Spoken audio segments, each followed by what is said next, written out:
तो चैप्टर की स्टार्टिंग में हमें दिखाया जाता है उनको, जो क्यों के क्लोज आके बोल रहा होता है कि क्या तुम चाहती हो मैं तुम्हारे बगल में सोऊं।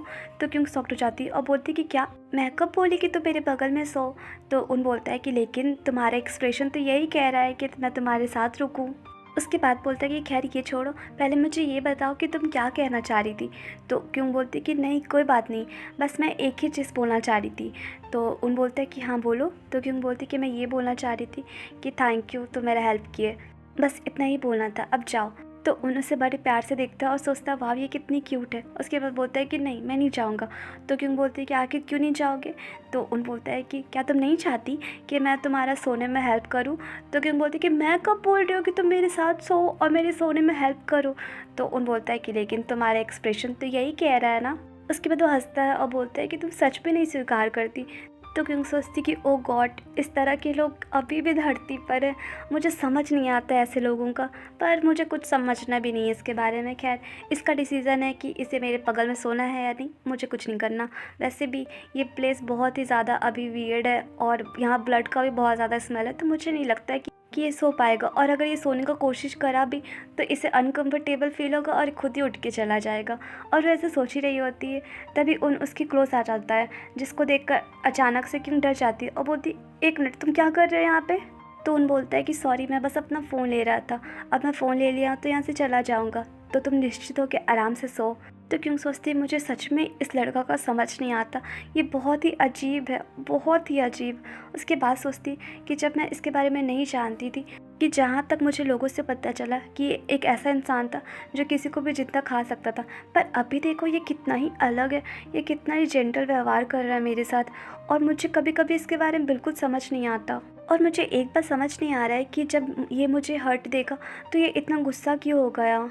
और मुझे ये भी नहीं पता कि ये मेरा हेल्प क्यों कर रहा है। और मुझे ये भी आइडिया नहीं कि इसका प्रीवियस लाइफ कैसा था और ये कितना कुछ जानता है मेरे बारे में। उसके बाद सोचती है कि लेकिन कभी कभी मुझे इससे बहुत डर लगता है, क्योंकि मुझे अभी तक इसके बारे में कुछ नहीं पता। लेकिन अब ये मुझे पहले के कंपेयर बहुत डिफरेंट लग रहा है और आज ये पहली बार अपने बारे में कुछ बताया है। और इसलिए मुझे ऐसा लग रहा है कि मुझे इसके आसपास रहने में उतना भी प्रॉब्लम नहीं है जितना मुझे पहले होता था। और सबसे अजीब बात ये मुझे ये लग रहा है कि मुझे अब इसके साथ अच्छा लग रहा है। और आज तक मैंने जितना भी लड़ाई लड़ा है वो सब से गुजरने के बाद मुझे एक चीज़ का एहसास हो रहा है कि क्या मुझे इन लोगों की स्टोरी से ज़्यादा, क्या मुझे इनकी क्लोज रहना ज़्यादा पसंद है, या फिर मैं चाहती हूँ कि ये लोग मुझे प्यार से ट्रीट करें या प्यार करें। मुझे समझ नहीं आ रहा है कि एक्चुअल में मेरा फीलिंग्स क्या है और मैं क्या सोच पा रही हूँ। उसके बाद सोचती कि लेकिन आज का दिन अच्छा है कि मुझे कोई भी बुरा सपना नहीं आएगा। उसके बाद सीन शिफ्ट होता है और हमें दिखाया जाता है कि सुबह हो चुकी है और हमें स्कूल का सीन दिखाया जाता है जहाँ पे मिंजे और जियोंग बैठे होते हैं और बातें कर रहे होते हैं, जिसमें मिंजे बोल रहा होता है जियोंग को कि एग्ज़ाम स्टार्ट होने में सिर्फ 10 मिनट बाकी है और क्या तुम अभी भी याद ही कर रही हो, क्या तुम्हें कुछ भी याद नहीं है। तो जियोंग बोलती है कि इसमें कौन सा बड़ा बात है, भूलना ईजी है, भूल गई हूँ इसलिए ना रिवाइज़ कर रही हूँ। और वो लोग ऐसे आपस में लड़ ही रहे होते तभी सामने से उन आता है, जिसको देख के बोलते हैं कि अरे उन तुम अभी यहाँ ऊपर से ब्रश कर रहे हो तुम। तो उन आकर बोलता है वाह गाइस तुम लोग भी यहीं पे हो। तो जियोंग बोलती है कि वाह उन तुम स्कूल में ब्रश कर रहे हो। तो मिंजे बोलता है कि क्या कल रात तुम सोए नहीं थे। तो उन बोलता है कि गाइस मैं कल रात में थोड़ा लेट से सोया था, लेकिन जब अपना सुबह आइज़ खोला तो देखा कि बहुत लेट हो चुका है, तो मैं सीधा स्कूल आ गया और यहीं पे ब्रश कर रहा हूँ। तो मिंजे बोलते कि क्या तुम इस बार एग्ज़ाम्स को लेके सीरियस हो। तो उन बोलता है कि नहीं ऐसा कोई बात नहीं, लेकिन और वो आगे कुछ कुछ बोल ही रहा होता है तभी जियोंग बोलती है कि लेकिन तुम्हारे साथ आज दाक्यूंग क्यों नहीं आई, क्या वो नहीं आएगी। और देखो बेल किसी भी टाइम बजने वाली है। और वैसे बोल ही रही होती है तभी सामने से जेयोंग आ रहा होता है, जिसको देख के बोलती है कि जेयोंग तुम। तो जेयोंग आकर बोलता है कि ली दाक्यूंग कहाँ है, वो अभी तक आई नहीं। तो जियोंग बोलती है कि हाँ हम लोग भी उसी के बारे में बात कर रहे हैं, वो अभी तक यहाँ नहीं आई है। तो जियोंग से पूछता है जेयोंग कि क्या कल रात तुम उससे बात की थी, मतलब किसी तरह का कोई कांटेक्ट हो पाया है। तो जियोंग बोलती है कि नहीं, और मन में सोचती है कि 1 वीक हो गया है मैं उससे बात नहीं कर पाई क्योंकि वो रिप्लाई ही नहीं करती है।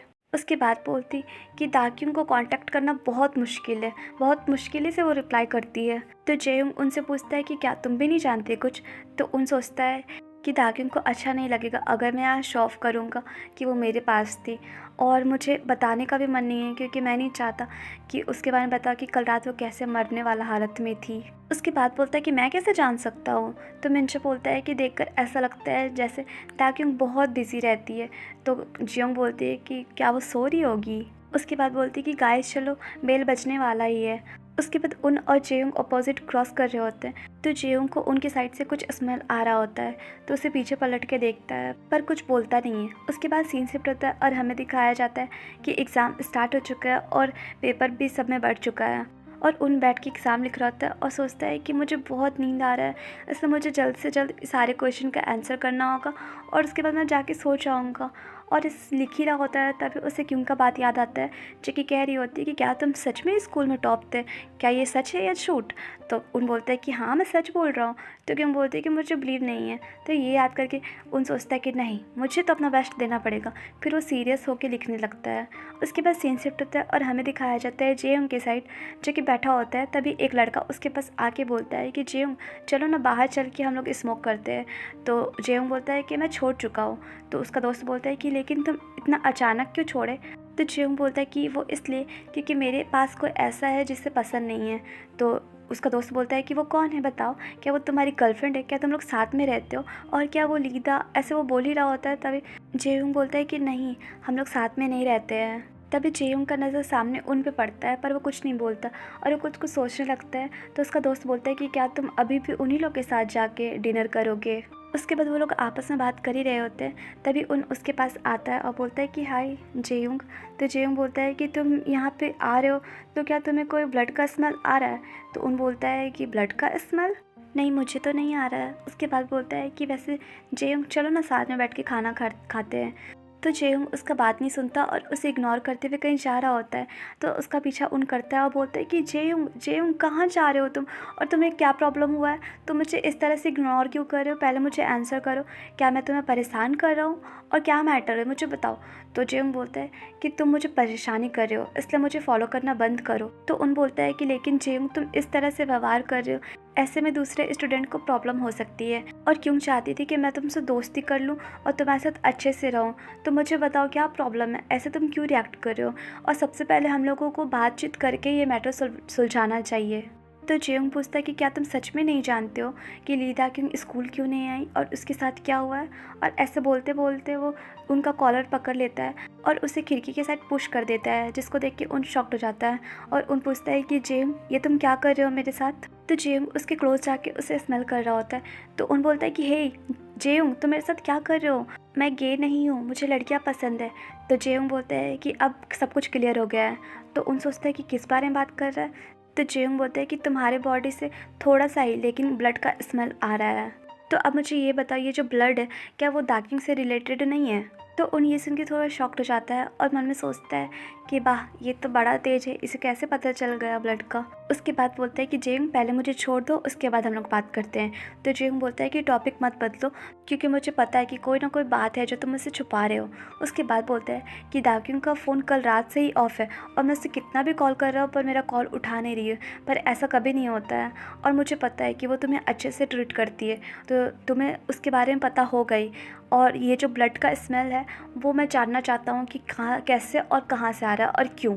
और पीछे से कुछ लोग देख रहे होते हैं और कुछ अपना बात कर रहे होते हैं और कुछ लोग गलत भी सोच रहे होते हैं। उसके बाद उन बोलता है कि तुम्हें ऐसा क्यों लगता है कि ये जो ब्लड है वो दाक्युंग से रिलेटेड होगा, और ब्लड के बारे में सोच के तुम दाक्युंग के बारे में क्यों सोचेगी, पहले ये बताओ। उसके बाद बोलता है कि वैसे मुझे पता है कि एक बार तुम गलत सोच लोगे तो फिर सही भी दिखाई देगा, तो तुम्हें सब कुछ गलत ही लगेगा, इसलिए मैं पहले बोल रहा हूँ कि बिना कुछ जाने सोचे समझे अपने मन से कुछ भी मत बोलो जेयोंग। और अगर तुम कुछ भी बोलोगे तो मैं सबसे पहले तुमसे यही पूछूंगा कि तुम्हारा ऐसा कौन सा सीक्रेट है जो तुम लोगों से छुपा के रखे हो।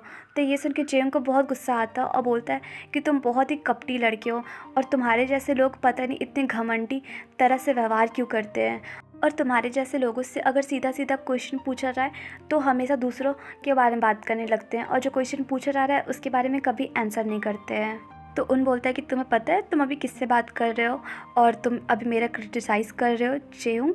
तो जेयोंग थोड़ा घबरा जाता है। उसके बाद उन पूछता है कि तुम्हें पता है जेयोंग अभी तुम्हारा मेंटल पीस सही नहीं है और मुझे ऐसा लग रहा है कि तुम्हारा मेंटल हेल्थ अभी स्टेबल नहीं है। तो तुम डॉक्टर के पास जाकर अपना इलाज क्यों नहीं करवा लेते? तो ये सुन के जेयोंग बोलता है कि क्या क्या कहा तुमने? मेरा मेंटल पीस और मेरा मेंटल हेल्थ सही नहीं है। उसके बाद वो गुस्से में उनको एक चटक मार देता है, जिसको देख के सारे लोग वहाँ पे शॉक्ड हो जाते हैं। उसके बाद जेयोंग गुस्से से वहाँ से जाने लगता है, तो उन बोलता है कि तुम ज़्यादा परेशान मत हो। तो जेयोंग पीछे पलट के बोलता है कि क्या, किस बारे में बात कर रहे हो? तो उन बोलता है कि तुम इसीलिए ना इतना ज़्यादा गुस्सा हो क्योंकि तुम्हें दाग्युन का चिंता है और उसके बारे में कुछ इन्फॉर्मेशन नहीं मिला है। तो मैं तुम्हें बता देता हूँ कि तुम्हें उसके बारे में टेंशन लेने का ज़रूरत नहीं है, क्योंकि वो कल रात से मेरे पास ही है। तो जेयोंग ये सुन के कुछ नहीं बोलता। तो गाइस, ये चैप्टर यहीं पे एंड हुआ और आप लोग मुझे कमेंट करके ज़रूर बताइएगा कि आपके अकॉर्डिंग आगे क्या हो सकता है। और प्लीज़ चैनल को लाइक शेयर एंड सब्सक्राइब कीजिए। Bye bye.